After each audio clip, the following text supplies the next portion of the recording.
Nadab et Abihu étaient fils d'Aaron, et Aaron était le grand prêtre choisi par Dieu. Ils prirent chacun un brasier, y mirent le feu et posèrent du parfum dessus. Ils apportèrent devant l'Éternel du feu étranger, ce qui ne leur avait point ordonné. Alors le feu sortit de devant l'Éternel et les consuma. Ils moururent devant l'Éternel. Ce que firent ces deux hommes n'était pas de la rébellion contre Dieu. Leur intention était de brûler de l'encens pour le servir et pour lui plaire. Cependant, ce qu'ils firent ne leur avait pas été recommandé par Dieu. Parce qu'ils ne se conformèrent pas à la façon d'agir de Dieu, ils furent jugés par lui. Les deux fils d'Aaron pensaient ainsi, puisque Dieu n'avait pas interdit l'usage d'un autre feu pour brûler le parfum, alors un feu ordinaire pouvait être utilisé. Mais ils ne réalisaient pas que dans le service de Dieu, tout ce qui n'est pas spécifiquement ordonné par Dieu ne doit pas être fait par ses serviteurs. Ils étaient aveugles à l'égard des exigences divines. Dans le service du Seigneur, tout ce qu'il ne nous a pas ordonné est prohibé. C'est une erreur et c'est coupable d'agir autrement. Dieu consuma Nadab et Abihu par le feu parce qu'ils péchèrent par présomption. Il ne les épargna pas, bien qu'ils soient fils d'Aaron et désignés pour être sacrificateurs. Ils n'avaient ni commis d'adultère ni dérobé comme le firent les sacrificateurs, fils d'Élie.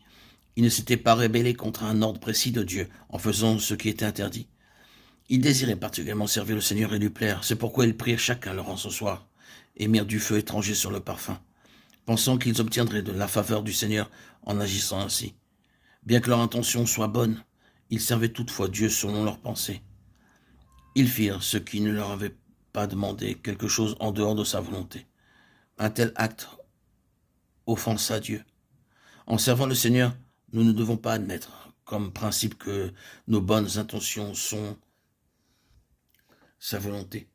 Notre intention peut être bonne, mais si elle est réalisée présomptueusement, nous serons unis à cause de notre péché de présomption, punis et désunis. Peut-être que nous ne voyons pas aujourd'hui dans notre travail le sévère jugement de Dieu. Mais cependant, toutes les œuvres du feu étranger seront manifestées et jugées le jour où nous comparaîtrons devant le tribunal de Christ. Que Dieu nous ouvre les yeux pour voir ce qu'est le péché. Sans nul doute, l'adultère, le vol, la tromperie, l'injustice et l'impureté sont des péchés, mais faire l'œuvre du Seigneur, prêcher, aider les autres sans un ordre divin sont des actions qui sont aussi coupables.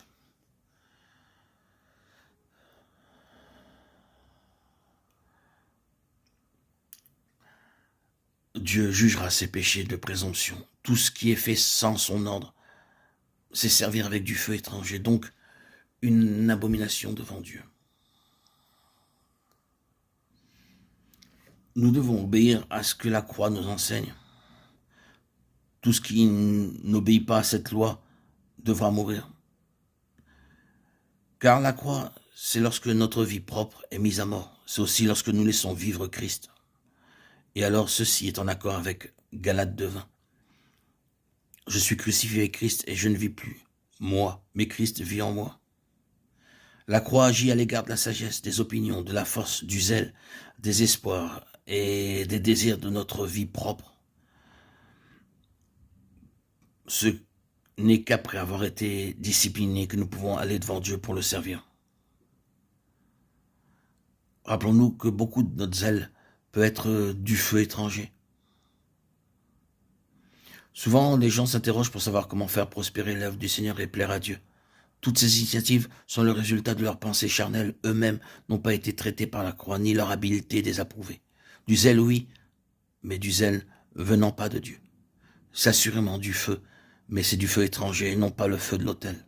Tout ce qui ne vient pas de la croix, c'est-à-dire de l'autel du reniement à soi, n'est simplement que du feu étranger. Un tel feu n'est rien d'autre que le feu du moi, procédant de la vie d'âme. C'est le feu de la puissance de la vie naturelle. Le feu du moi s'ingérant dans les affaires de Dieu. Les choses peuvent indiscutablement être de Dieu, cependant la vie de l'âme peut vouloir décider comment les accomplir.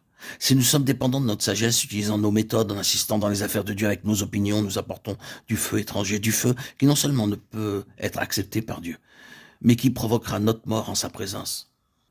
Les fils d'Aaron, Nadab et Abihu prirent chacun un brasier, y mirent le feu et posèrent du parfum dessus. Ils apportèrent devant l'Éternel du feu étranger, ce qui ne leur avait point ordonné. Alors le feu sortit de devant l'Éternel et les consuma.